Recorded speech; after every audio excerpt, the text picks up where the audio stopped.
Yes, good morning, everyone. Welcome to SD Commerce Career Sector 10 Panchkula. This is CA Dheeraj here, and hope so you're doing well.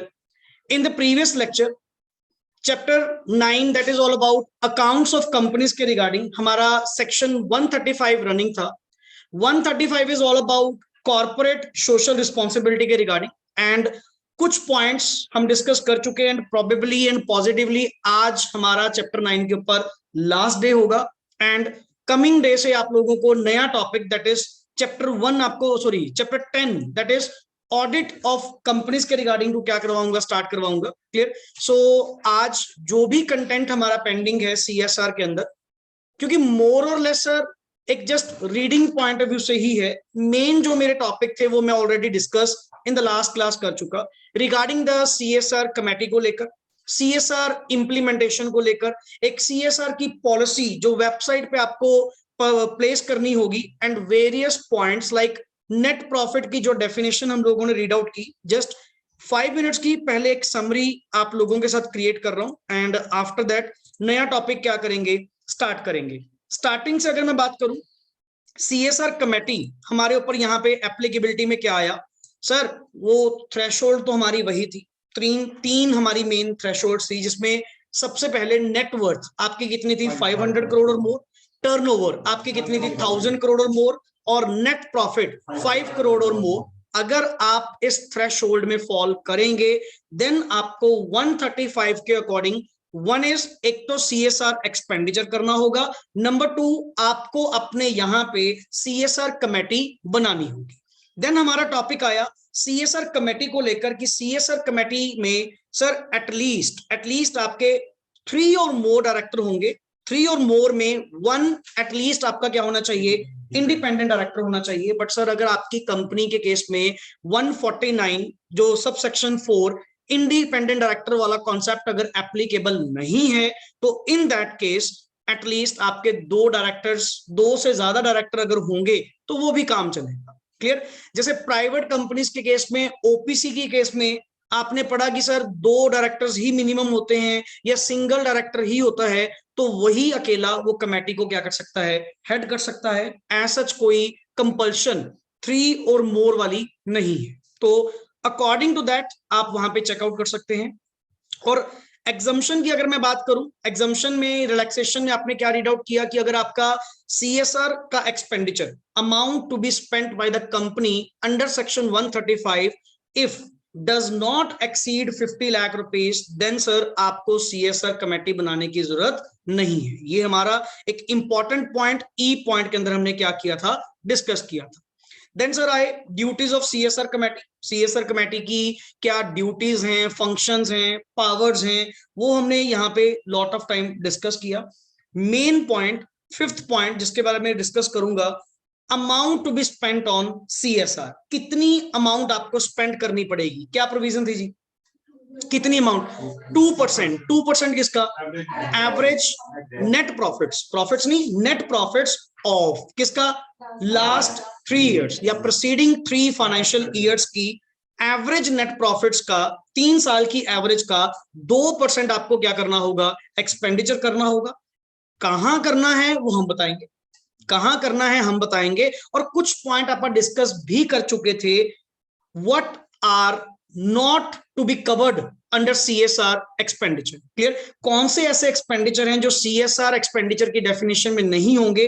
कुछ points हम वैसे भी discuss कर चुके थे, थोड़ा डिटेल्ड आज इस टॉपिक को कंप्लीट करेंगे.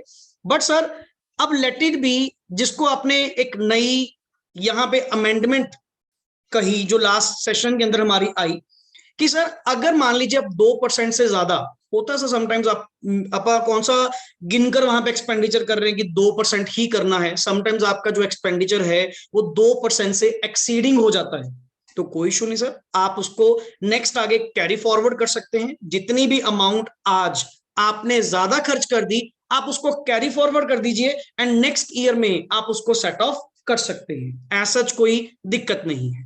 मेन प्रॉब्लम इज या main topic is what if अगर आपने अमाउंट लेस देन 2%, जबकि आपको तो कहा गया था कि 2% ऑफ नेट प्रॉफिट्स आपने करना ही करना है, तो अगर 2% से अमाउंट हम कम खर्च करते हैं तो उस केस में क्या होगा?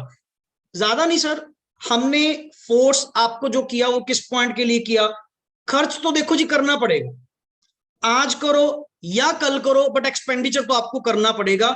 हाँ, यहां पे दो अलग अलग पॉइंट्स थे। क्या आपका कोई ऑनगोइंग प्रोजेक्ट है? अगर तो ऑनगोइंग प्रोजेक्ट है तो जो आपका फाइनेंशियल ईयर कंप्लीट हुआ, जिस साल में आप ये पूरा नहीं कर पाए, वहां से 30 डेज के अंदर अंदर, क्लियर, इस अमाउंट को, अनस्पेंट अमाउंट को अलग से किसी एक स्पेशल अकाउंट में आप क्या करवा दीजिए, डिपॉजिट करवा दीजिए, क्लियर, जिसको हम नेक्स्ट 3 फाइनेंशियल ईयर्स के लिए आपको क्या करेंगे, अलाउ करेंगे, बिकॉज ऑन गोइंग प्रोजेक्ट की डेफिनेशन में ही लिखा हुआ था। ऑन गोइंग प्रोजेक्ट का मतलब क्या होता है? मल्टीपल ईयर्स, पहली बात, मल्टीपल ईयर्स, एंड मैक्सिमम कितने साल? 3 साल, क्लियर। तो अगर सर आप कह रहे हैं जी वो अमाउंट मैं आज तो खर्च नहीं कर पाया, मैं सीएसआर एक्सपेंडिचर आज तो नहीं कर पाया, बट मेरा ऑन गोइंग प्रोजेक्ट है, चल रहा है, कोई इशू नहीं सर, आप अपना ये पैसा अनस्पेंट अमाउंट जो है सेपरेटली एक अकाउंट में डिपॉजिट करवा दीजिए, एंड अगले 3 साल में जहां मर्जी जब आपको सही लगे आप ये खर्च कर सकते हैं। अच्छा सर, अगर मान लीजिए 3 साल के अंदर भी, 3 साल के अंदर भी वो जो अनस्पेंट अमाउंट थी आप एक्सपेंडिचर नहीं कर पाए, देन क्या प्रोविजन थी? देन सर वहां से 30 डेज के अंदर अंदर, जब से आपके 3 साल कंप्लीट होंगे, जब से आपके 3 साल कंप्लीट होंगे, क्योंकि मैंने ऑन गोइंग प्रोजेक्ट में सिर्फ 3 साल अलाउ किए थे कि 3 साल तक इसको खर्च करो, नहीं करोगे तो जिस ईयर में 3 साल कंप्लीट होंगे वहां से 30 डेज के अंदर अब सेपरेट अकाउंट नहीं, स्पेशल फंड जो शेड्यूल 7 आपको बताएगा, वहां पे ये अमाउंट क्या करनी पड़ेगी, आपको ट्रांसफर करनी पड़ेगी। बट इन नॉर्मल केसेस अगर आपका ऑन गोइंग प्रोजेक्ट नहीं है, इन दैट केस मैंने थोड़ा सा टाइम आपको ज्यादा दिया कि जिस साल में आप एक्सपेंडिचर नहीं कर पाए उस साल 31 मार्च से लेकर 6 मंथ्स के अंदर अंदर स्पेशल फंड जो शेड्यूल 7 आपको बताएगा, ये अमाउंट, ये अनस्पेंट अमाउंट वहां पे आपको क्या करनी होगी, डिपॉजिट करनी। हल्की सी रिलैक्सेशन जो दी थी सिर्फ ऑन गोइंग प्रोजेक्ट के केस में दी थी, क्योंकि ऑन गोइंग प्रोजेक्ट मींस जो आपका अभी चल रहा है, मल्टीपल ईयर्स का है, और वो भी मैक्सिमम 3 साल के लिए मैंने आपको टाइम दिया था, क्लियर। एंड आफ्टर दैट यहां पे सर कुछ वेरियस पॉइंट्स, लाइक जैसे आपने पढ़ा कि सर कौन सी एक्टिविटीज ऐसी हैं जो सीएसआर की डेफिनेशन में कवर अप नहीं होंगी। पहला पॉइंट आपने क्या रीड आउट किया, जो ऑर्डिनरी कोर्स ऑफ बिजनेस में कोई भी रिसर्च एंड डेवलपमेंट की जा रही है, ऑर्डिनरी कोर्स ऑफ बिजनेस में कोई भी ट्रांजैक्शन की जा रही है, वो सीएसआर एक्टिविटी काउंट नहीं होगी, एक्सेप्ट किसको छोड़ के, किसको छोड़ के, अगर रिसर्च एंड डेवलपमेंट की जा रही है कोविड-19 में हेल्प आउट करने के लिए, और वो भी 3 साल। 3 साल कौन से? 20-21, 21-22 और 22-23, क्लियर। वो भी उसकी वैक्सीनेशन को लेकर, क्लियर, या कोई उसके रिलेटेड मेडिसिन को फाइंड आउट करने में उसको अलाउ किया गया। दूसरा point, any activity undertaken by the company outside India. पहली बात सर, सीएसआर करना है तो इन इंडिया करो ना, आउटसाइड इंडिया क्या कर रहे हो? बट इसमें भी एक्सेप्शन थी। क्या एक्सेप्शन थी? कि अगर आप इंडियन स्पोर्ट्समैन जो डिस्ट्रिक्ट लेवल, सॉरी डिस्ट्रिक्ट नहीं है, स्टेट लेवल, नेशनल लेवल या इंटरनेशनल लेवल पे इंडिया को क्या कर रहा है, रिप्रेजेंट कर रहा है, उसकी ट्रेनिंग के लिए अगर आप कोई एक्सपेंडिचर कर रहे हैं, आउटसाइड इंडिया कर रहे हैं, then it is allowed. Otherwise कोई भी एक्सपेंडिचर जो आउटसाइड इंडिया किया जाएगा will not be covered under CSR, हम नहीं मानेंगे। नेक्स्ट इज सर, कोई भी कंट्रीब्यूशन किसी भी पॉलिटिकल पार्टी को प्रोवाइड करना, ये कोई कॉर्पोरेट सोशल रिस्पॉन्सिबिलिटी थोड़ी है, क्लियर, ये भी कवर अप नहीं होगी। एंड एक्टिविटीज जिससे बेनिफिट आपके इंप्लॉयज को ही मिले, आप अपने इंप्लॉयज का ही बेनिफिट कर रहे हो सर, वो स्टाफ वेलफेयर एक्सपेंस होते हैं, वो कॉर्पोरेट सोशल रिस्पॉन्सिबिलिटी नहीं है, क्लियर। एंड सर जितनी भी activities supported by the company है ऑन स्पॉन्सरशिप बेसिस, ये तो मार्केटिंग कर रहे हो, जैसे उस दिन आपने आईपीएल वाली एग्जांपल भी कही थी, क्लियर, ये तो सर मार्केटिंग स्ट्रेटेजीज हुई, ये सीएसआर में काउंट नहीं होगा। एंड द लास्ट इज कोई भी एक्टिविटी जो आपने किसी स्टैट्यूटरी ऑब्लिगेशन के अंडर परफॉर्म की होगी, वो तो सर वैसे आपकी ड्यूटी बनती थी परफॉर्म करना, तो वो सीएसआर आपने थोड़ी करा, ये एक्टिविटीज सीएसआर एक्टिविटीज में कवर अप नहीं होंगी, क्लियर। एंड लास्ट पॉइंट जो हमने लास्ट सेशन में किया, I think so, net profit की डेफिनेशन। एक तो चलो रिपोर्टिंग थी, क्लियर। आपने सीएसआर पॉलिसी को वेबसाइट पे भी क्या करना है, डिस्प्ले करना है।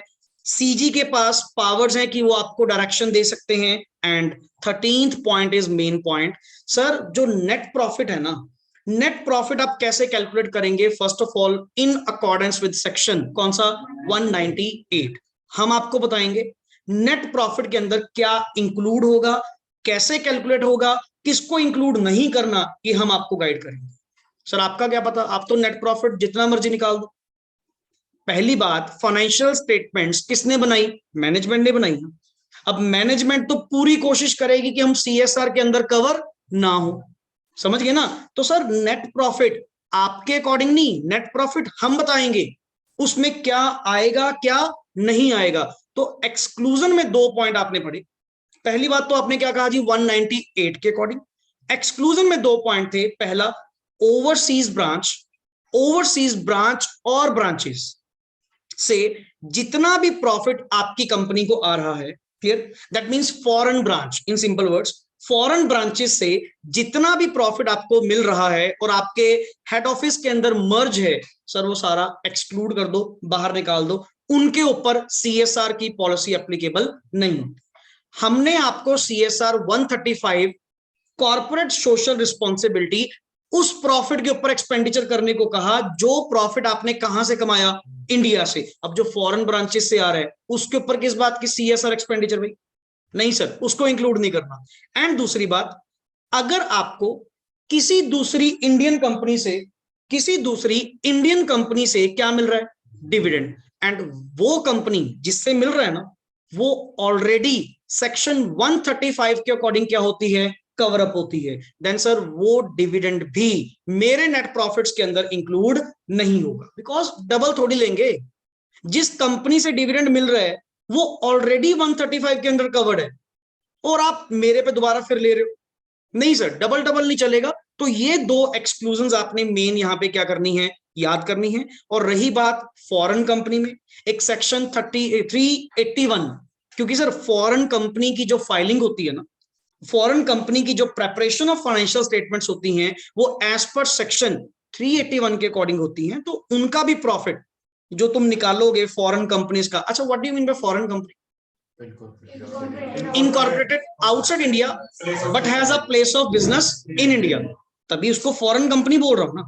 तो सर आप हो तो देखो जी फॉरेन कंपनी, फिर क्या हो गया तुम्हारा स्टेटस, अगर फॉरेन कंपनी है, पैसा तो इंडिया से कमा रहे हो ना, तो तुम्हारी सोशल रिस्पॉन्सिबिलिटी बनती है। तुम बचने की कोशिश कर रहे थे जी मैं तो फॉरेन कंपनी हूं, मेरे पे सीएसआर किस बात का, सीएसआर एवरी कंपनी के ऊपर एप्लीकेबल है।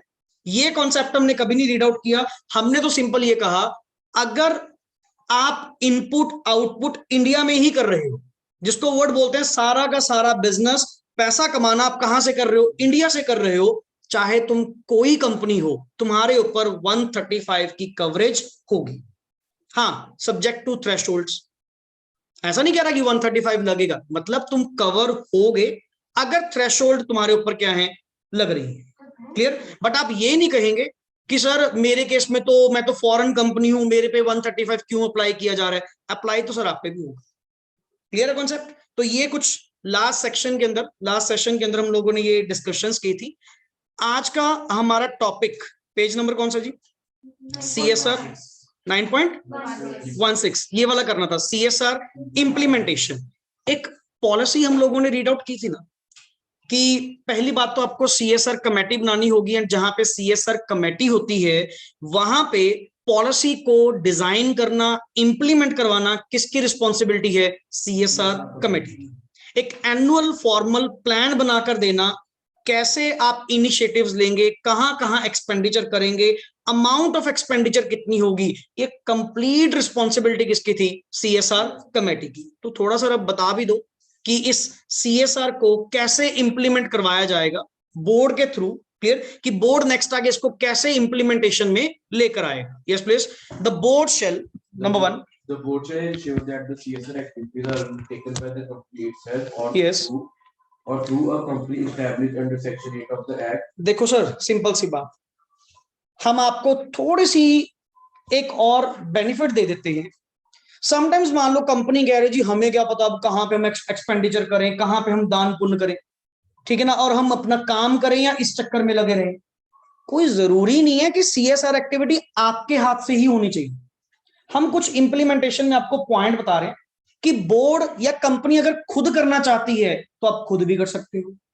समझ गए बात? अगर आप खुद नहीं करना चाहते तो कुछ सेक्शन 8 वाली कंपनीज होती है ना, जो एनपीओज एनजीओज होते हैं, रिलीजियस ट्रस्ट वाली होती हैं, आप उनके थ्रू भी क्या करवा सकते हो, सीएसआर एक्टिविटीज करवा सकते हो। देखो जी, मैंने करना है भला, हमने करनी है कॉर्पोरेट सोशल रिस्पॉन्सिबिलिटी पूरी, मेरे हाथों से हो या मैं नेक्स्ट आगे किसी को अपॉइंट करूं, बात तो एक ही है, बात तो एक ही है। क्लियर? तो सबसे पहले कहते जी अगर आप कर सकते हो तो ठीक है, थ्रू नंबर 1 पढ़ो क्या लिखा हुआ है, कंपनी एस्टैब्लिश्ड अंडर सेक्शन कौन सा 8 ऑफ द एक्ट, और या फिर कोई रजिस्टर्ड पब्लिक ट्रस्ट, यस, और a registered society established by the company either singly or along with any other company। आप इनको साथ में ले लो। क्लियर? अब जैसे नॉर्मली सर मैं यहां पे कह रहा हूं, समटाइम्स हमें मान लो कोई कोई लंगर फैसिलिटी लगानी है, ये भी सीएसआर के अंदर कवर अप होते हैं, ऐसे एरियाज में जहां पे लोग बिलो पॉवर्टी लाइन वाले हैं। अब मेरे को नहीं पता कि वो कहाँ पे हैं या कैसे इस चीज को अरेंज करना है। क्लियर? आजकल माता मनसा देवी जो ट्रस्ट है, इन्होंने एक नई सिस्टम चलाई है, मोबाइल वैन। क्लियर? लंगर वैन स्पेशली कि आप अपनी पर्ची कटवाएं, आपने तो पैसे देने हैं ना, आप अपना एक्सपेंडिचर दें, मान लो मैंने 15,000 की 21,000 की पर्ची कटवा दी, क्लियर, स्लिप कटवा दी, डोनेशन दे दी।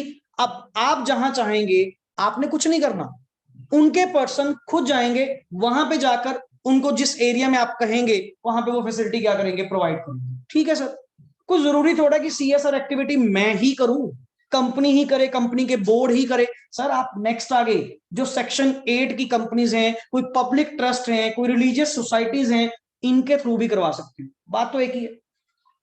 अब कल की प्रैक्टिकल एग्जांपल की बात कर रहा हूं, इतनी स्वीट्स के बॉक्स आए पड़े थे, क्लियर, हम सोच रहे थे कि वहां पे जाके मंदिर में डिस्ट्रीब्यूट करें, टाइम नहीं लगा, रास्ते में वो मोबाइल वैन मिली जो लंगर को डिस्ट्रीब्यूट कर रही थी, मैंने उन्हीं को स्वीट्स पकड़ा दी, मैं कहा जी ये बांट तो रहे हो, साथ में ये भी बांट देना। क्लियर? तो अल्टीमेटली जरूरी थोड़ा है कि मैं खुद जाके बांटू, मैंने उन्हीं को नेक्स्ट आगे हैंड ओवर कर दिया, उनके थ्रू बट गया, बट सोशल रिस्पॉन्सिबिलिटी तो पूरी हुई ना। Clear? Next is a company established Company established under Section 8 of the Act or a registered trust or a registered society established bye CG और SG, या फिर कोई पर्टिकुलरली सेंट्रल गवर्नमेंट के द्वारा, स्टेट गवर्नमेंट के द्वारा कोई कंपनी जो सेक्शन 8 के अंदर एस्टैब्लिश्ड है, कोई रजिस्टर्ड ट्रस्ट या सोसाइटी है, इनके थ्रू भी काम चलेगा, कोई दिक्कत नहीं है सर, ये ऑथराइज्ड होती हैं, इनको पैसा पकड़ाओ। क्लियर? ये अपने आप जहां जहां जैसे एनजीओ नहीं होती, आप एनजीओ को अमाउंट प्रोवाइड करें, उनको पता भी होता है कि कहाँ पे किस चीज की रिक्वायरमेंट है। क्लियर? जैसे विंटर्स के केस में किसी को मान लो गर्म कपड़ों की रिक्वायरमेंट है, कंबल वगैरह जो भी चाहिए होते हैं, ये अपने आप करवा देते हैं, आपको पर्सनली इन्वॉल्व होने की जरूरत नहीं है। Next is any entity established under an act of parliament or a state legislature बिल्कुल sir, a company established under section under Section 8 of the Act or a registered public trust or a registered society and having an established, underline the word, and having an established track record of at least कितने साल का, 3 साल का, इन undertaking similar activities. ऐसा नहीं है आज की डेट में कोई भी सेक्शन 8 कंपनी नहीं बनी तो कल से तुम एलिजिबल हो जाओगे, क्या पता तुमने ही सेक्शन 8 कंपनी बनाई हो और एंट्री रोटेट कर रहे हो, ये भी तो सकता है कि मान लो sir let it be 2 crore rupees का कोई सवाल है जो आपने एक्सपेंडिचर करना था, आपने क्या पढ़ा कि हाँ लॉ में लिखा हुआ है, क्या लिखा हुआ है कि सेक्शन 8 वाली कंपनी, रजिस्टर्ड ट्रस्ट या रजिस्टर्ड सोसाइटी जो है वो एलिजिबल है। अगर आपने नहीं करना तो आप इनको अमाउंट दे दीजिए, आप खुद ही ना सेक्शन 8 कंपनी बना लो, किसी और के थ्रू हम सेक्शन 8 कंपनी बनाकर वो अमाउंट इनको रोटेट कर देंगे एंड कैश में एंट्री वापस ले लेंगे, क्या पता तुम स्कीम में हो। नहीं सर, कहते जी वो सेक्शन 8 कंपनी, वो रजिस्टर्ड ट्रस्ट या सोसाइटी जिसका ट्रैक रिकॉर्ड कितना होगा, 3 साल का, मतलब कम से कम 3 साल पुरानी सेक्शन 8 कंपनी होनी चाहिए तो वो एलिजिबल होगी, अदरवाइज एलिजिबल नहीं होगी। बहुत चलते हैं सर, बहुत ऐसे झोल चलते हैं, एंट्रियां रोटेट करने वाले काम बहुत चलते हैं कि उनको पक्के में एंट्री दे दी, कच्चे में कैश उनसे ले लिया। क्योंकि तुम्हें तो मतलब किससे है, जस्ट एक एक्सपेंडिचर दिखाना है ना कि हमारी कंपनी के अकाउंट से पैसा गया, आपने उनसे क्या करवा लिया, उनका हिस्सा देने के बाद बाकी सारा कैश विड्रॉ करवा लिया, ऐसे बहुत काम चलते हैं। Clear. Next is every entity Every entity covered under Rule 4.1, which intends to take any CSR activity, shall registered under itself with CG by filing from CSR 1 electronically with the registrar with effect from first day of April 2021. Sir जहां पे every entity covered under this Rule 4 subsection 1 which intends to undertake any CSR activity, जो खुद करना चाहती है, ये तो ऊपर क्या था, ऊपर वाले पॉइंट्स में क्या था कि तुम इनके थ्रू भी कर सकते हो, आपको पर्सनली करने की जरूरत नहीं है, अगर आप अपने लेवल पे नहीं करना चाहते तो इनके थ्रू करवा दीजिए, वो भी चलेगा। बट अगर मैं कह रहा हूं जी हमारी कंपनी खुद करे, जो भी शेड्यूल 7 के अंदर लिखा होगा, जहां जहां एक्सपेंडिचर करना है हम खुद करेंगे, अपने हाथ से करेंगे, तो सर एक ना आरओसी के पास एक फॉर्म फाइल करें। क्लियर। अपनी CSR 1 के अंदर सीजी के पास एक फाइलिंग करें कि ये जो एक्टिविटीज हैं वो आप खुद क्या करेंगे, कंडक्ट करेंगे, बाय इटसेल्फ करेंगे, नॉट थ्रू एनी सेक्शन 8 या रजिस्टर्ड ट्रस्ट या रजिस्टर्ड सोसाइटी, कि मैं खुद करूंगा जी एक्सपेंडिचर सारे। तो आपको ये चीज electronically with the registrar with effect from first day of April 2021 बताना होगा कि मैं इस बार का जो एक्सपेंडिचर है इटसेल्फ मैं खुद करूंगा। Okay, provided that this provision shall not affect the CSR projects or programs approved prior to the first date. इससे पहले नहीं, इस डेट के बाद ही ये फॉर्म फाइलिंग मैंडेटरी है। Clear. That means current date में, अगर आज की डेट में बात करूं, अगर कोई एक्सपेंडिचर कोई CSR एक्टिविटी आप खुद करना चाहते हैं देन CSR 1 आपको फाइल करना होगा, अदरवाइज जो प्रोजेक्ट आपके, जो प्रोग्राम्स आपके पहले इस डेट से पहले चल रहे हैं, आपको उन केसेस में कुछ भी करने की जरूरत नहीं है। Next is form CSR 1 Form CSR 1 shall be signed and submitted electronically by the entity and shall be verified digitally. देख क्या लिखा हुआ, CA in practice, company secretary in practice और cost accountant in practice. That means ये CSR 1 जो form है, अब इसमें बीच में अंडरटेकिंग किसकी ले ली, प्रोफेशनल। क्यों, पहली बात आप क्या डिक्लेयर कर रहे थे इस फॉर्म के अंदर, क्या डिक्लेयर, कंपनी क्या डिक्लेयर कर रही थी कि हम खुद करेंगे जी, जो भी CSR एक्टिविटी है वो हम खुद करेंगे, और इस बात को कंफर्म कौन कर रहा है, प्रोफेशनल। तो सर कहीं ना कहीं लायबिलिटी हमारी भी है, कहीं ना कहीं लायबिलिटी हमारी भी है ना, क्योंकि मैं उस फॉर्म को साइन कर रहा हूं जिस फॉर्म में ये लिखा हुआ है कि इस बार का CSR expenditure, CSR activities to be conducted by the company itself. तो कहीं कल को अगर गड़बड़ मिली, कंपनी तो जाएगी जाएगी, साथ में प्रोफेशनल भी जाएगा। क्लियर। आगे, on submission of form on the portal a unique CSR registration number, एक registration number particularly shall be generated by the system automatically, और इस पर्पस के लिए एक पर्टिकुलर रजिस्ट्रेशन नंबर आपको क्या कर दिया जाएगा, अलॉट कर दिया जाएगा। क्लियर। क्योंकि देखो जो सेक्शन 8 वाली हैं या वो रजिस्टर्ड ट्रस्ट या रजिस्टर्ड, वो तो ऑलरेडी रजिस्टर्ड थी, उनके द्वारा उनके थ्रू अगर हम एक्टिविटीज कर रहे हैं देन आपको कुछ बताने की जरूरत नहीं। बट अगर मैं कर रहा हूं, मैंने एक्सपेंडिचर करना है, मैं वो एक्टिविटीज खुद करना चाहता हूं, तो मुझे CSR 1 फाइल करके एक unique registration number, CSR registration number क्या लेना होगा, रजिस्ट्रार से अलॉट करवाना होगा। Clear.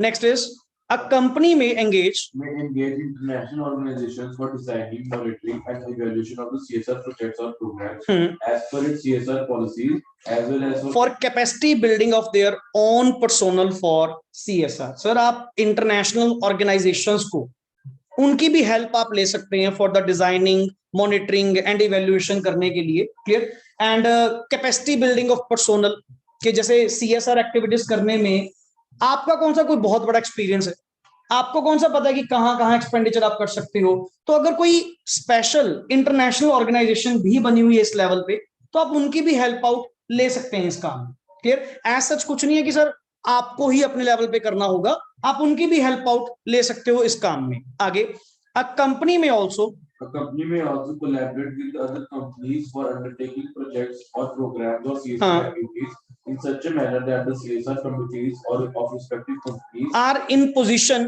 to report separately on such projects or programs in accordance with these rules। मतलब कंपनी में ऑल्सो कोलैबोरेट, अच्छा कोलैबोरेट मीन्स किसी दूसरे के साथ मिलकर इकट्ठे with other companies for undertaking project. अच्छा कई बार ये होता है कि सर हम करना तो चाहते हैं, काम अच्छा करना चाहते हैं, बट देखो इतने फंड्स मेरे पास भी नहीं, तो वहां पे अल्टीमेट क्या होगा, आप किसी दूसरी कंपनी का भी साथ ले सकते हो, दूसरी कंपनी को साथ मिलाकर इकट्ठे मिलकर प्रोजेक्ट चला लो।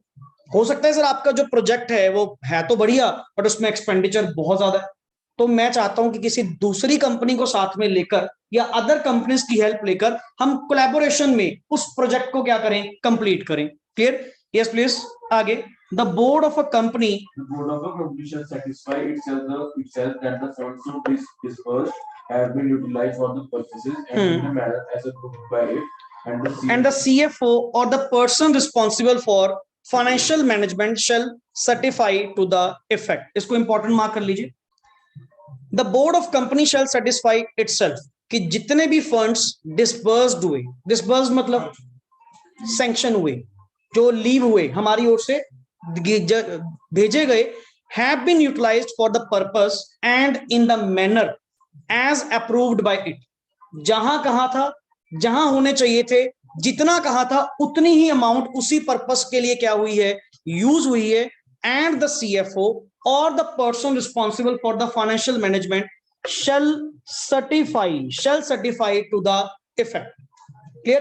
कि आप सर उस इफेक्ट को सर्टिफाई करके दें कि लिटरली सर बोर्ड ने जितनी अमाउंट डिस्बर्स करी थी, जहां होनी चाहिए थी वहीं पे वो अमाउंट क्या हुई है, सैंक्शन हुई है प्लस यूटिलाइज्ड हुई है। Next is in case of ongoing project, the board shall monitor the implementation of the project with the reference to the approved timelines। बिल्कुल सर, अब ऑनगोइंग प्रोजेक्ट है तो जो भी आपका एक्सपेंडिचर है I think so with in the time होना चाहिए, जो भी आपकी स्पेसिफाइड टाइम लिमिट्स हैं, अप्रूव्ड टाइमलाइंस हैं, उसके अंदर अंदर ही आपको वो एक्सपेंडिचर करना होगा। जैसे ऑनगोइंग प्रोजेक्ट आपको मैक्सिमम एलिजिबल कितना था, current year plus next 3, current year plus next 3 साल, यही आपको दिए गए थे ना।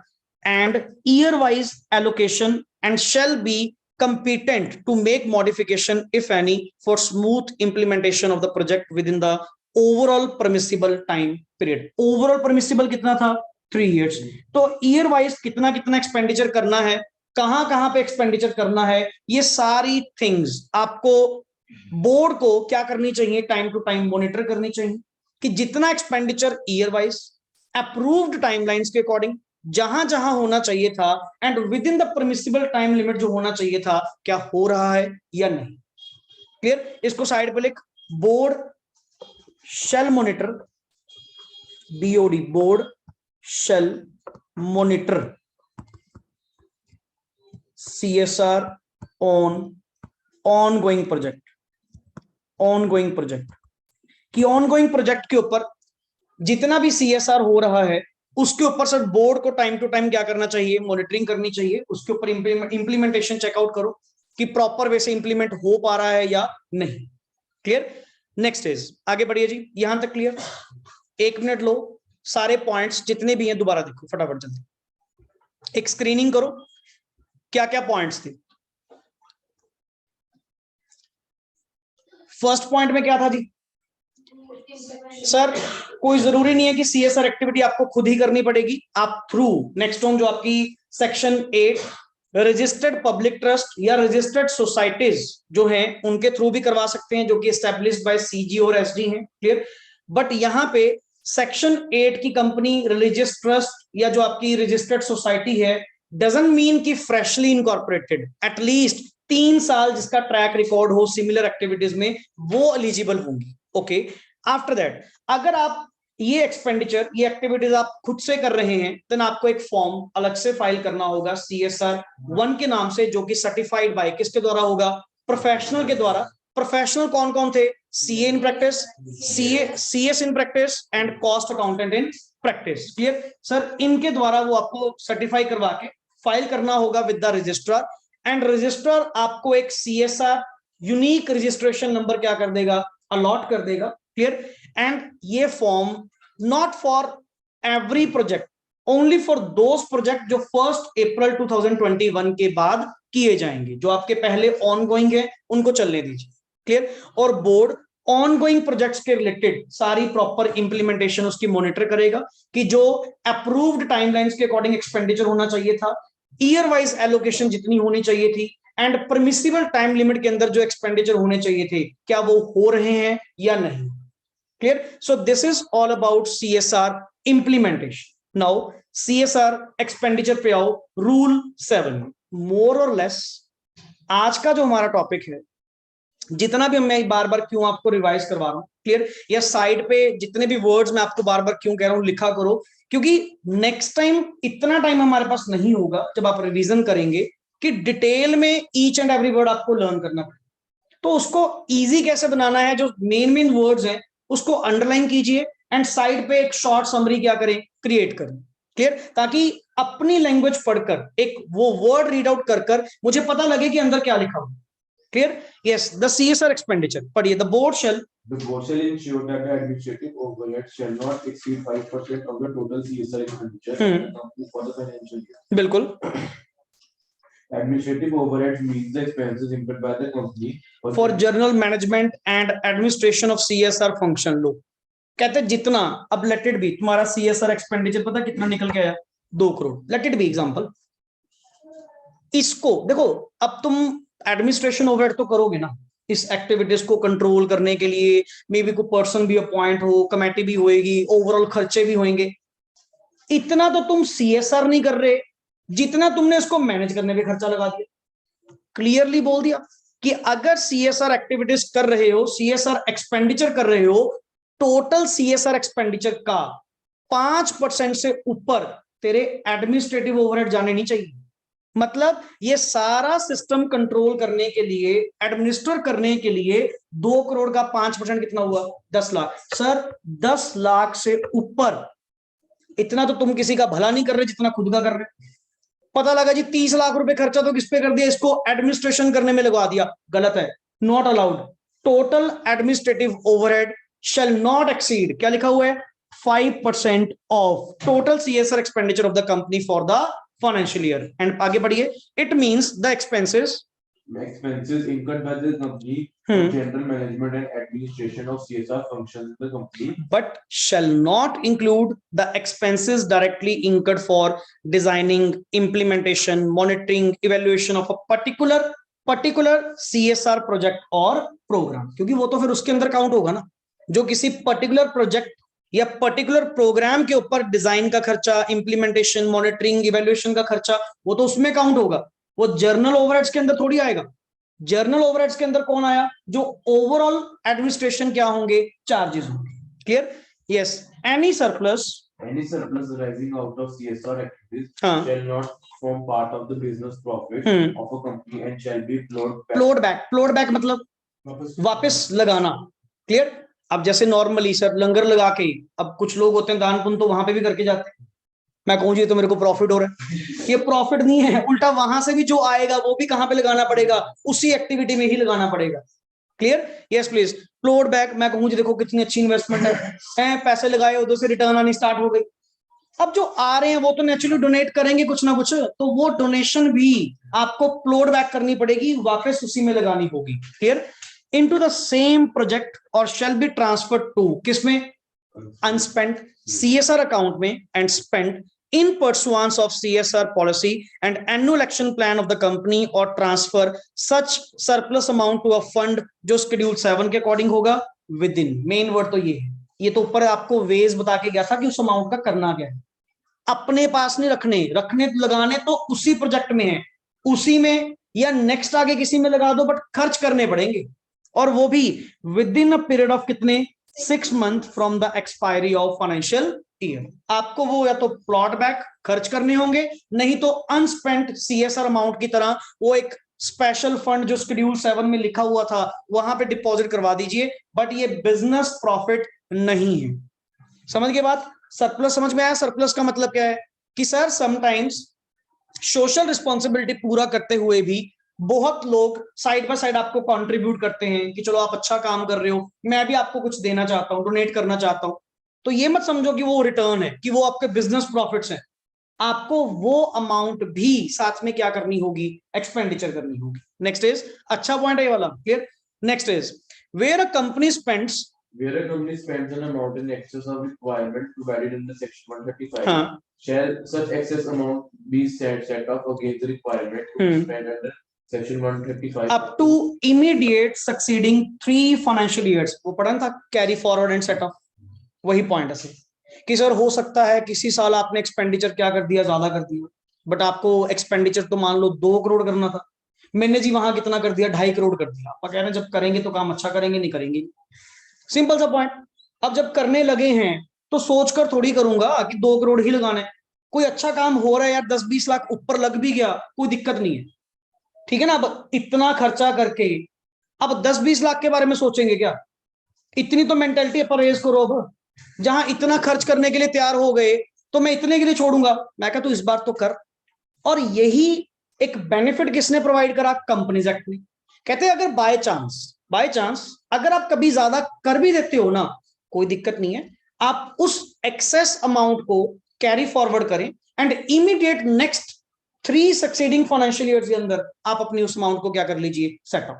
अब late it B next year भी आपकी अमाउंट स्पेंड कितनी थी, 2 करोड़। आप 2 करोड़ नहीं, कितना करेंगे, 1.5 करोड़, क्योंकि 50 लाख पिछले साल में एक्स्ट्रा कर चुका था। Clear? Yes please, subject to the conditions that number 1, yes, the excess amount available for set off shall not include the surplus arising out of CSR activities. हाँ बट सर इस एक्सेस अमाउंट में available for the excess amount available for setup जो है shall not include the surplus arising out of CS, ये पीछे पढ़ के नहीं है सरप्लस, इस एक्सेस अमाउंट में वो नहीं होनी चाहिए। अगर मान ले 2 करोड़ रुपीस हमने एक्सपेंडिचर करना था, क्लियर, एंड वहां से कुछ सरप्लस मुझे 10 लाख रुपए मिले, 10 लाख रुपए मिले, और तुमने पीछे क्या पॉइंट पढ़ा था, कि जो भी surplus arising out of CSR activity होगा मस्ट बी प्लॉट बैक, आपको लगाना पड़ेगा। तुम एक बात बताओ, तुम यहां पे एक्सपेंडिचर कितना बोल रहे हो, 210, तेरी बात सही है, सरप्लस आया, तुमने कहा था प्लॉट बैक, मैंने लगा दिया 210। लॉ के अकॉर्डिंग तेरा खर्चा बनता कितना था, 2 करोड़। तुम पता क्या कह रहे हो, 10 लाख रुपए मेरा क्या है, कैरी फॉरवर्ड। कैरी फॉरवर्ड कहां से हो गया? ये कैरी फॉरवर्ड जो है, ये 10 लाख रुपए जो है, ये तो सरप्लस था, ये तो एक्सेस अमाउंट थोड़ी है, एक्सेस अमाउंट। अच्छा एग्जांपल और, लेट इट बी 10 लाख तो ये जो आपको सरप्लस आया था, आपने जो एक्सपेंडिचर करा, सर वो एक्सपेंडिचर कितना था, मान लो 2 करोड़ 20 की, टोटल कितना हुआ, 2 करोड़ 30। आप एक्सेस अमाउंट कितनी बोल रहे थे, 30 बोल रहे थे कि मेरा 2 करोड़ बनता था जी, और मैंने 30 लाख ऊपर खर्च कर दिया। 30 लाख नहीं, 20 लाख, क्योंकि उसमें से 10 लाख रुपए तो क्या था, surplus arising out of CSR activity, वो नहीं आना चाहिए। सिर्फ जो तेरी जेब से गया, भाई जो किसी ने दिया वो तो करना ही था, जो किसी ने दिया वो तो करना ही था। आप अपनी जेब से बताओ, तेरी जेब से एक्स्ट्रा कितना गया, वो कैरी फॉरवर्ड करने देंगे। दूसरा, the board of the company shall pass, इस बात के लिए एक बोर्ड रेजोल्यूशन, साइड पे लिख, बोर्ड रेजोल्यूशन कैरी फॉरवर्ड करने के लिए BR, बोर्ड रेजोल्यूशन आपको क्या करना होगा, पास करना होगा। हुआ क्लियर पॉइंट? इसको साइड पे लिख ले, carry forward and set of, carry forward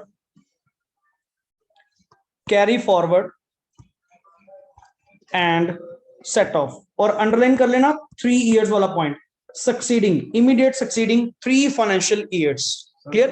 कर सकते हैं तो फिर बोर्ड रेजोल्यूशन भी कर सकते हैं। नहीं, इस रिगार्डिंग आप परमिशन तो लोगे ना, कि आपका मैटर जो है कि हमारे यहाँ पे कितनी अमाउंट है, बोर्ड में डिस्कशन तो होगी ना, एक रेजोल्यूशन तो पास करवाना होगा इसके regarding. Next is the CSR amount, The CSR amount may be spent by a company for creation or acquisition of capital asset which shall be held by, yes please, a company established under section 8 of the act, or a registered public trust or registered society having charitable objects and CSR registration number, या कोई beneficiary of the said CSR project in the form of जो self help groups हैं, collective entities हैं, या कोई public authority है, ये भी तो कर सकते हो। अब जैसे नॉर्मली यहां पे इन्होंने क्या वर्ड कहा, मेन, कहते क्या तुम कोई CSR एक्सपेंडिचर हमेशा रेवेन्यू एक्सपेंडिचर होगा क्या? कभी कैपिटल एक्सपेंडिचर नहीं हो सकता? मैं क्या हो सकता है, ये कहां लिखा हुआ है कि जो एक्सपेंडिचर है वो सिर्फ रेवेन्यू एक्सपेंडिचर कंजम्पशन के ऊपर ही होगा? इन्वेस्टमेंट वाला भी हो सकता है।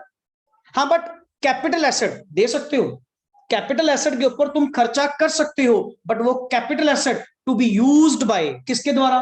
कोई पब्लिक अथॉरिटी, कोई beneficiary of the CSR project, या कोई तुम्हारी सेक्शन 8 वाली कंपनी। अब जैसे मान लो बहुत सारे केसेस में कोई, जैसे मंदिर गुरुद्वारा में हम बात कर रहे हैं, या जो भी ऐसी रिलीजियस ट्रस्ट हैं या सोसाइटीज हैं, उनको नीड थी जी वहां पे कोई बिल्डिंग बनाने की, मैं बनवाता हूं मंदिर में। सर मान लो जी 10 कमरों की जरूरत है, 10 रूम्स वहां पे बनवाने, हमारी कंपनी बनवाएगी।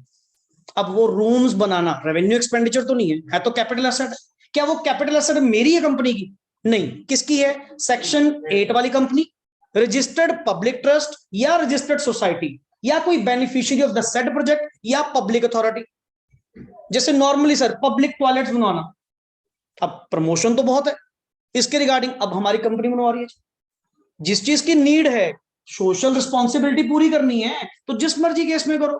ये तो नहीं लिखा हुआ कि सिर्फ रेवेन्यू एक्सपेंडिचर ही अलाउड है, कैपिटल एक्सपेंडिचर भी अलाउड है। बट वो कैपिटल एक्सपेंडिचर, कैपिटल एसेट मेरी नहीं बन रही, नेक्स्ट ऑन इनकी बन रही है, जिनके पॉइंट्स यहाँ पे मेंशन है। आगे, provided that any capital asset created by a company prior to the commencement of the company's हाँ, amendment rule ये 2021. लेटेस्ट अमेंडमेंट आई थी, समझ गए? ये आपने कोविड में सुना था, वो क्या बनते थे वो, जहां पे अलग quarantine centre, clear, isolation ward. कितनी कंपनीज ने बहुत सारे एरियाज में अलग अलग आइसोलेशन वार्ड बनाए थे।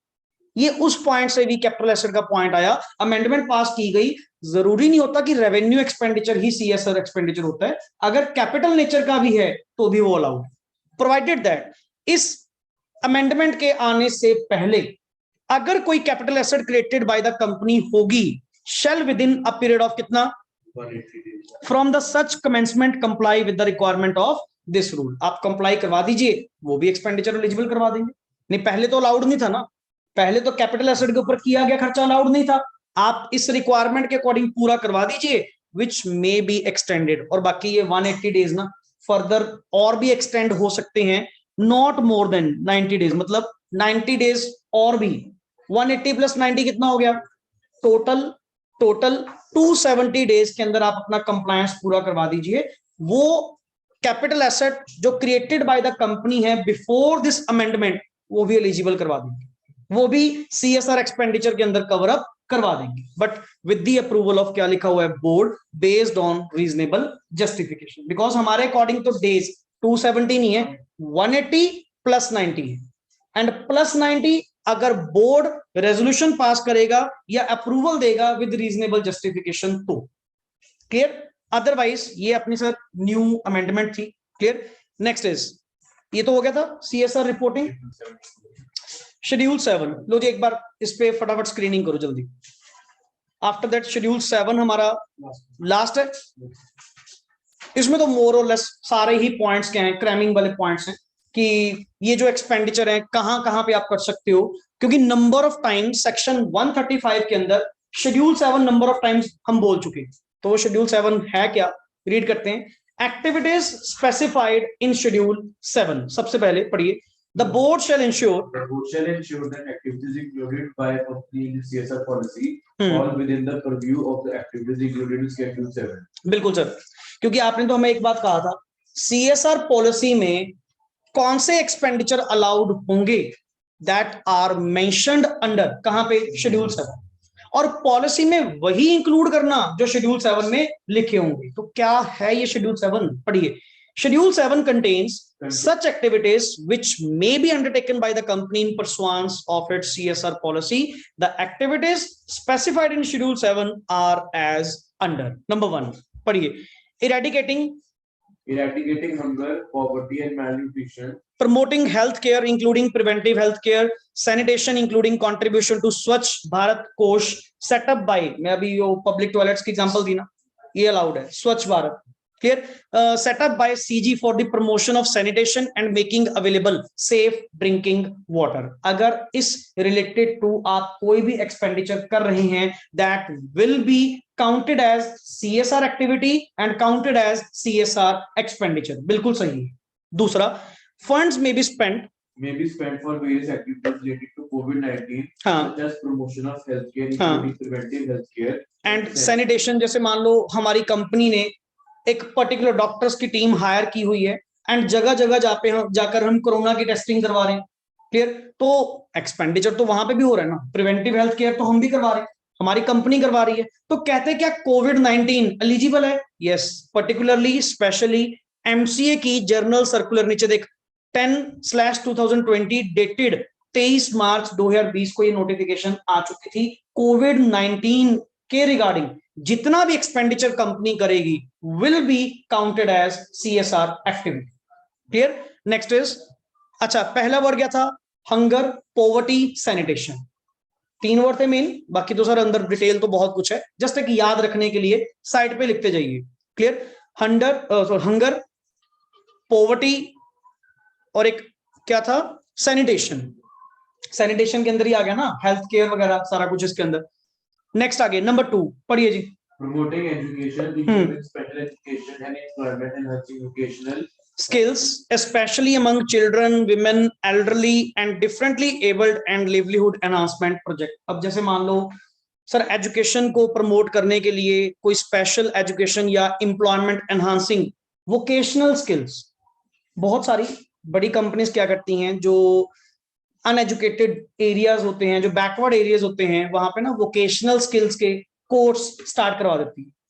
कोई 3, 4, 5 कोर्स ऐसे जिससे लोग अपनी कम से कम एक लिवलीहुड, एक अर्निंग, रोज की रोटी तो कमा सके, क्लियर। मैं ये नहीं कह रहा कि उनको ग्रेजुएशन करवाओ, ठीक है ना, कि उनको बहुत बड़ा पढ़ा लिखा दो, कम से कम इतना तो कर दो कि वो अपनी लिवलीहुड अर्निंग अच्छे से ले सके, अपना स्टैंडर्ड ऑफ लिविंग थोड़ा सा इंप्रूव कर सके। इस चीज में कंट्रीब्यूट करना भी सीएसआर एक्टिविटी काउंटेड है। नेक्स्ट इज, इसको लिख ले साइड पे, एजुकेशन।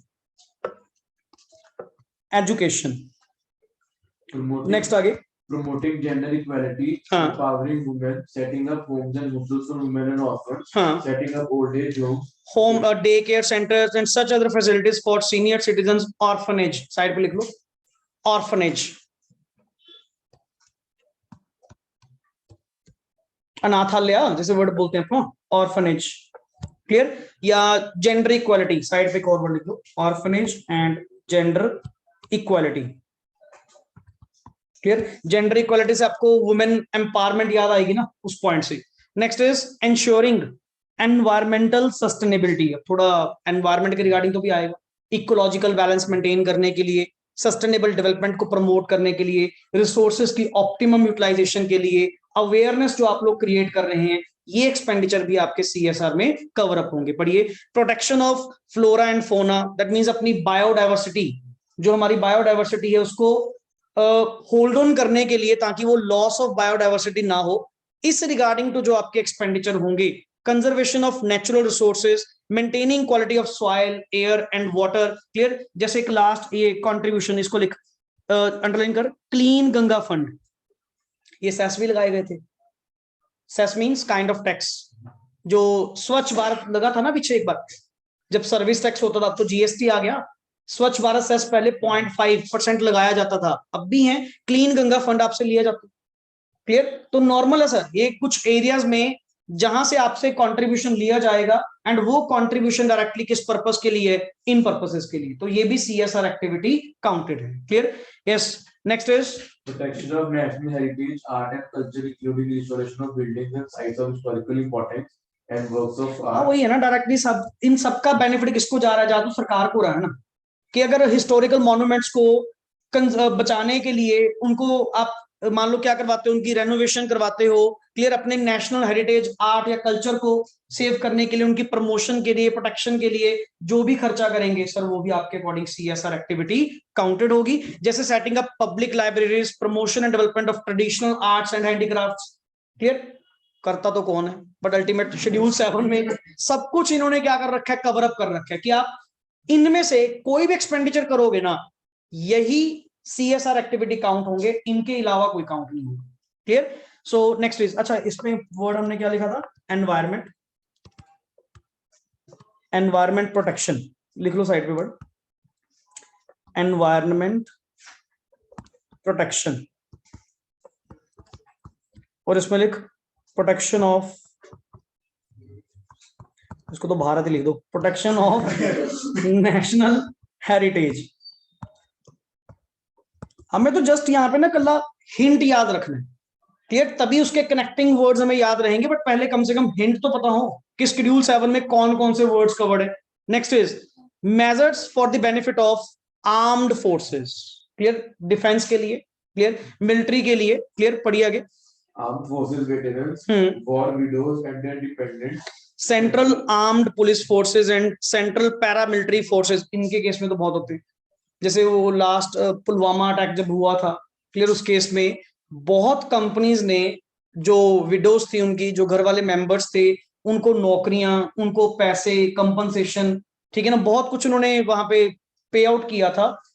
वो इसीलिए नहीं पे आउट किया था कि उनकी हमदर्दी थी, वो अलग बात है, पेट्रोटिक फीलिंग अलग बात है, बट साइड बाय साइड एक सीएसआर ने भी पॉइंट एड अप कर दिया कि सेंट्रल पैरामिलिट्री फोर्सेस या सेंट्रल आर्म्ड पुलिस फोर्सेस के जितने भी शहीद होते हैं उनके घर वालों को सपोर्ट प्रोवाइड करना, अगर आप कोई कंट्रीब्यूट करते हैं, क्लियर, जैसे कंपनीज में मोस्टली रतन टाटा, टाटा कंपनी बहुत फेमस है इस काम में, डोनेशन के केस में, क्लियर, उन्होंने बहुत सारी डोनेशंस दी, उनके घर वालों को अपनी कंपनीज में नौकरियां दी, तो ये भी सर अपने आप में एक सीएसआर एक्टिविटी क्या होती है, काउंट होती है। नेक्स्ट इज यस, यहाँ पे शॉर्ट वर्ड आप डिफेंस आर्मी,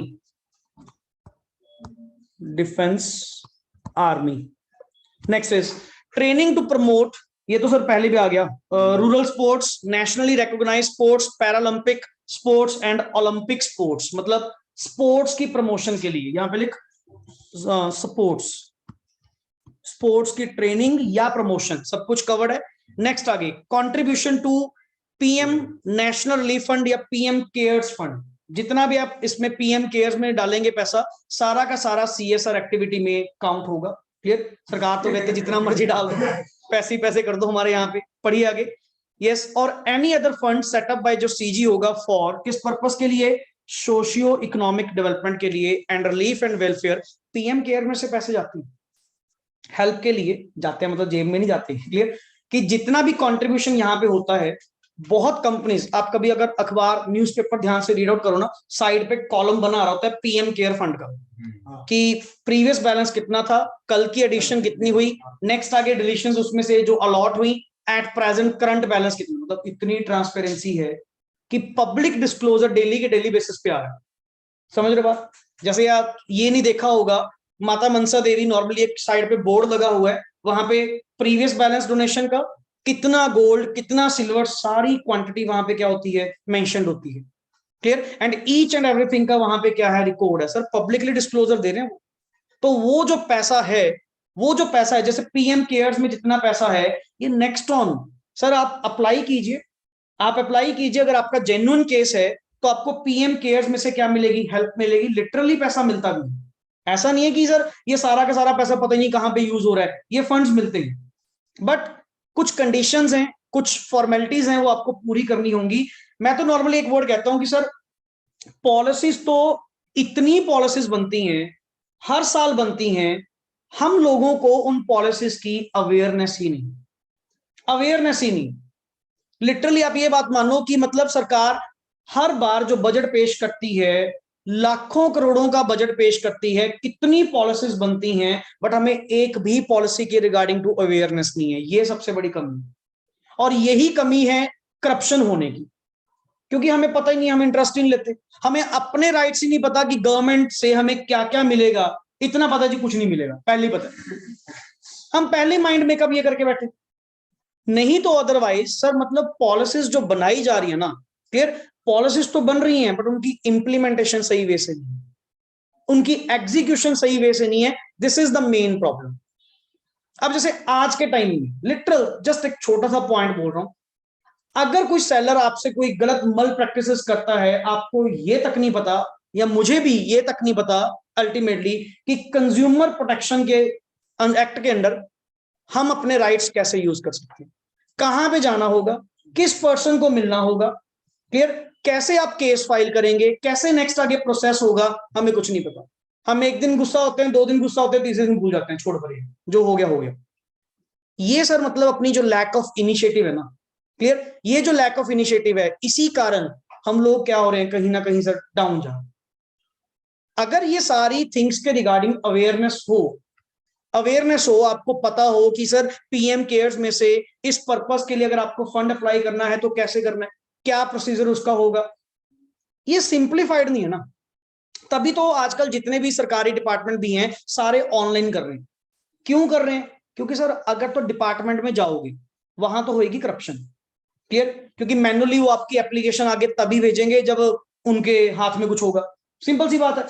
इन्होंने क्या करा, most of the department, most of the application सारे ही क्या कर दिए ऑनलाइन, घर बैठे खुद ही अप्लाई करो।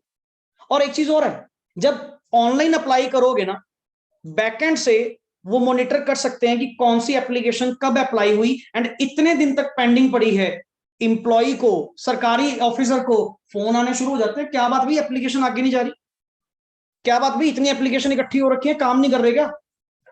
उल्टा ये तो सर मतलब काम करने लग गए जब से काम क्या हुआ है ऑनलाइन, क्योंकि आप अप्लाई करेंगे वहां पे स्टेटस आ जाएगा submitted to this person, and जब तक उसके डेस्क पे वो पेंडिंग रहेगी, वो पीछे से पर्सन जो है वो तो मॉनिटर कर रहा है ना, वो तो पर्सन देख रहा है ना। अब जैसे हमारे केस में भी था, बैंक ऑडिट्स के केस में उनको पता लग जाता था किस दिन ऑडिटर बैंक में आया, किस दिन नहीं आया, क्योंकि उन्होंने डायरेक्टली लॉगिन चेक करना कि आज ऑडिटर के डेस्कटॉप से लॉगिन हुआ या नहीं हुआ, लॉगिन हुआ कितना टाइम हुआ, कोई फाइल कल से और आज से चेंज हुई या नहीं हुई।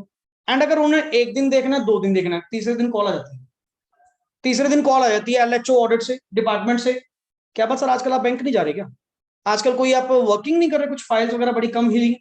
मैं को जी इसको कैसे पता लग रहा है, वहां सिस्टम बता रहा है भाई, सिस्टम बता रहा है, ऑनलाइन सब कुछ इन्होंने क्या कर रखे हैं, सॉर्ट आउट कर रखे हैं। नेक्स्ट इज, आगे चलिए, any contribution to Any contribution made to Chief Minister Relief Fund or State Relief Fund for COVID-19 Covid में shall not qualify as, underline the word shall not qualify। फिर तुम सोच रहे थे कि अपने स्टेट वालों को दे दें ना, PM cares, prime minister, national relief fund होना चाहिए, सीएम रिलीफ फंड या state relief fund is not eligible. अगर आपने कोविड-19 के लिए भी करा होगा ना सर, ये अलाउड नहीं, नेशनल सेंट्रल लेवल पे करोगे तो अलाउड, ये डबल टिक कर लेना, समटाइम्स गलती लग जाती है कि हाँ कोविड-19 आ गया ये भी अलाउड होएगा, ये अलाउड नहीं है, clear. Next is contribution to incubators or research and development projects in the field of science, technology, engineering and medicine funded by central government or state government or public sector undertaking or any agency of the central government or state government, clear।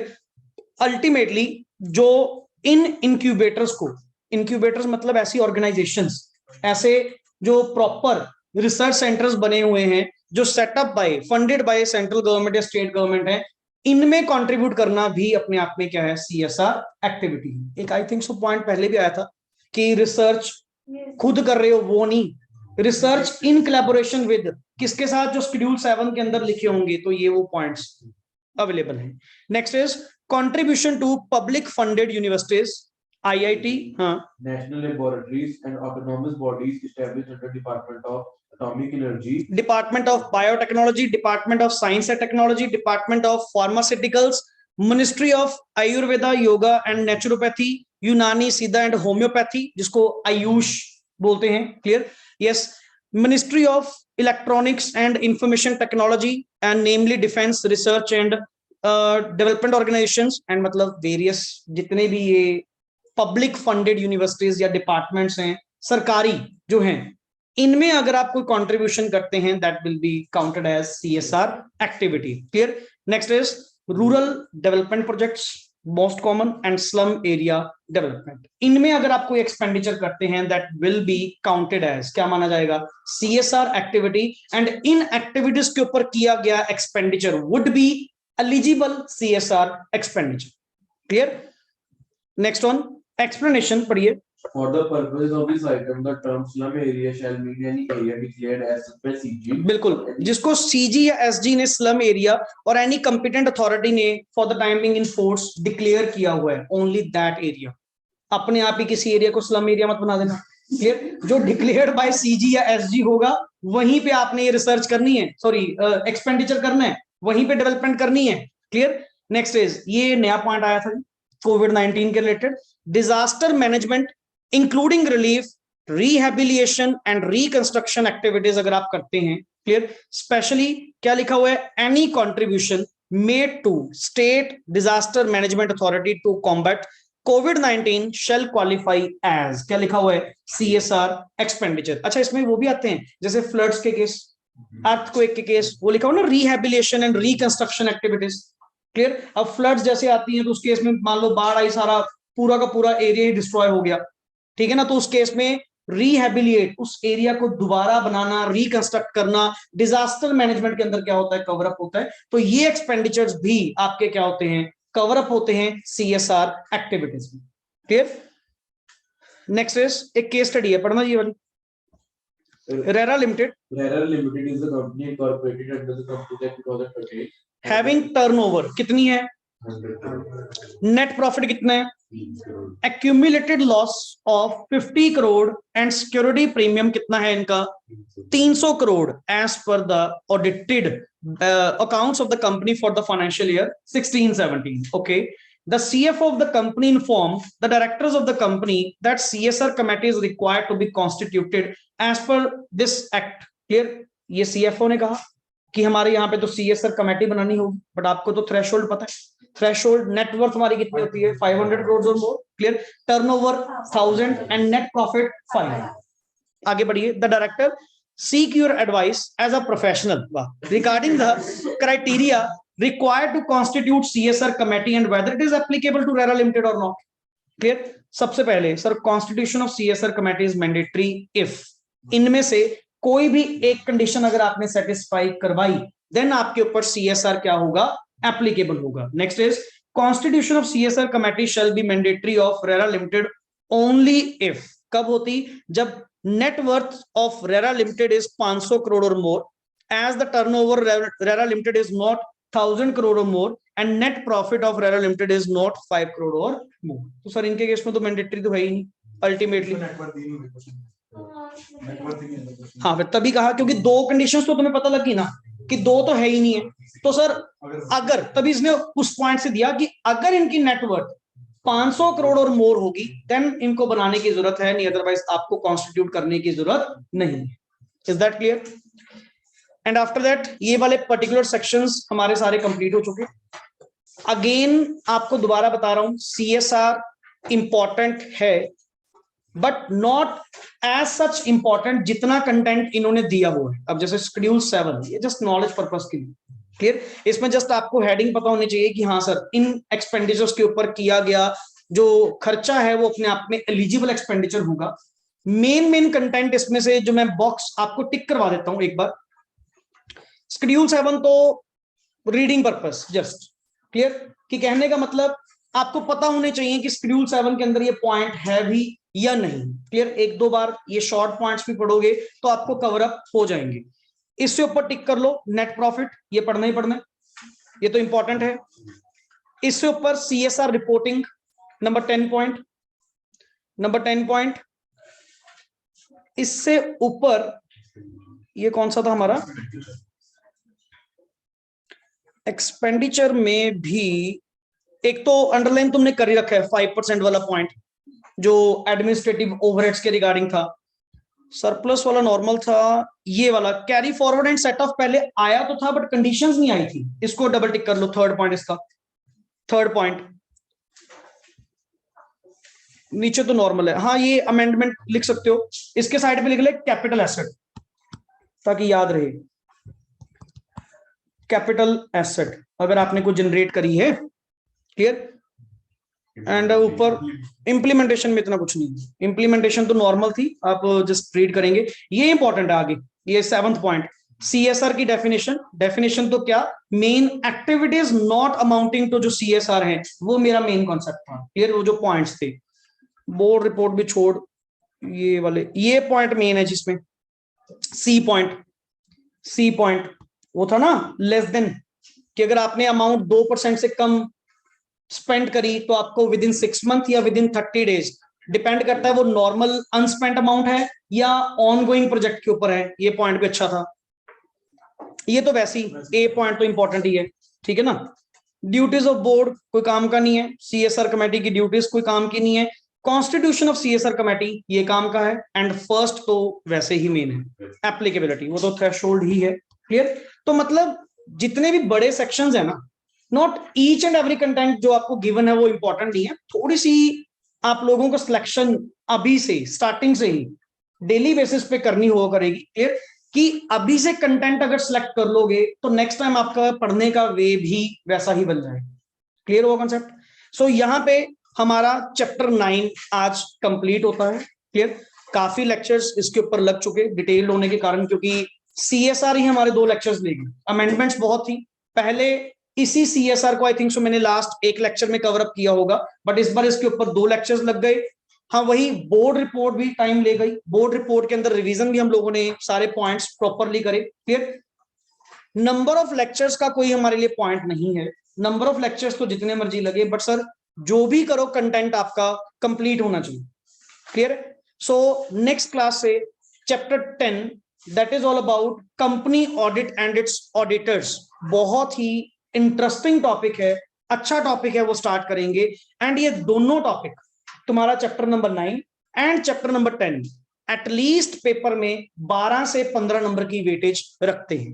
ये 2 topics 9 और 10 दोनों को मिलाकर at least मान के चलो 12 से 15 number का पेपर ये 2 टॉपिक्स में से मिनिमम आएगा ही आएगा, मैक्सिमम का पता नहीं। 15 नंबर को तो मान के चलो एवरेजली हर बार 7-8 दोनों चैप्टर्स में से कॉमनली आ रहा है। क्लियर? तो मैंने पहले ही वो 15 मार्क्स का पेपर उठाया। Is that clear? ओके जी, थैंक्स अ लॉट। एंड कल चैप्टर 10 क्या करेंगे, स्टार्ट करेंगे।